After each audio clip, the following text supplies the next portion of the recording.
नमस्कार, मैं कोमल स्वागत करती हूं आपका पंजाब केसरी.com में। अब वक्त हो गया है सुबह की 5 बड़ी खबरों का। भारत कोरोना टीकों पर पेटेंट छूट को लेकर जल्द चाहता है फैसला। भारत ने कोरोना टीकों और चिकित्सीय व नैदानिक उपकरणों से जुड़े अपने पेटेंट छूट प्रस्ताव पर विश्व व्यापार संगठन से जल्द निर्णय चाहता है। सरकार की तरफ से शनिवार को बताया गया कि केंद्रीय उद्योग व व्यापार मंत्री पीयूष गोयल ने ब्रिक्स देशों के वाणिज्य व वित्त मंत्रियों की बैठक में इस प्रस्ताव पर जल्द फैसले लेने की जरूरत पर जोर दिया।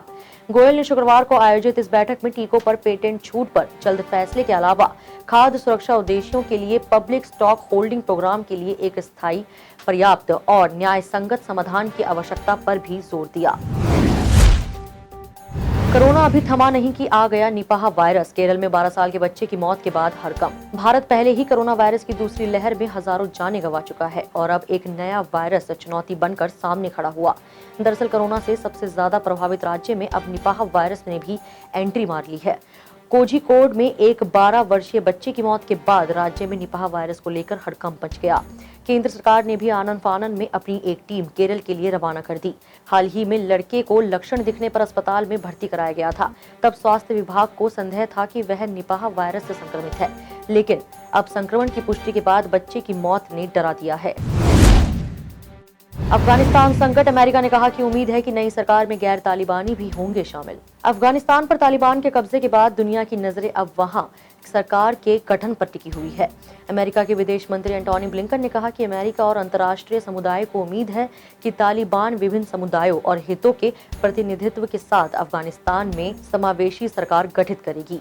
अमेरिका के विदेश मंत्री एंटोनी ब्लिंकन ने कहा कि हम देखेंगे कि वास्तव में वहां क्या होता है, लेकिन सबसे अहम है कि अफगानिस्तान की नई सरकार का स्वरूप कैसा होगा और वह असल में क्या करती है। नई सरकार की नीति कैसी होगी और उसका उद्देश्य क्या होगा, यह अत्यंत महत्वपूर्ण है।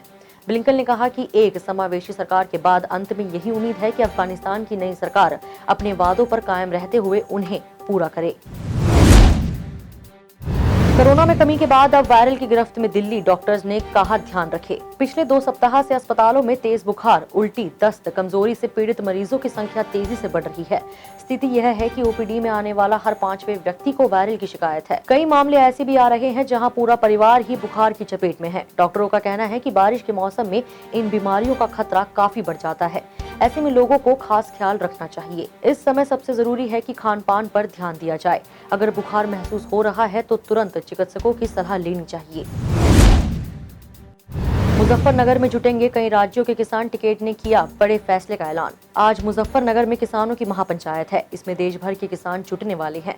कृषि कानूनों के खिलाफ लंबे संघर्ष को देखते हुए किसान नेता राकेश टिकैत ने इस महापंचायत में बड़ा फैसला लेने का ऐलान किया। महापंचायत के लिए संयुक्त किसान मोर्चा ने पूरी योजना बनाई है। इसके तहत ही महापंचायत के लिए पूरा एजेंडा भी तैयार कर लिया गया है, जो कई दौर की बैठक में तय किया गया। इस एजेंडे को राष्ट्रीय के साथ ही राज्य और स्थानीय मुद्दों में बांटा गया। राष्ट्रीय मुद्दों में कृषि कानून, एमएसपी व किसान उत्पीड़न, जबकि राज्य स्तरीय मुद्दों में मिशन यूपी के तहत गांवों तक पहुंचना और बकाया गन्ना भुगतान, गन्ने का भाव, बिजली के रेट शामिल होंगे। इस वीडियो में इतना ही। मैं कोमल, पंजाब केसरी दिल्ली से। अगर आपको हमारी ये खबर जानकारीपूर्ण लगे तो हमारे फेसबुक पेज punjabkesari.com को लाइक करें और अगर आप हमारी ये वीडियो यूट्यूब पर देख रहे हैं तो हमारे चैनल को सब्सक्राइब करना ना भूलें।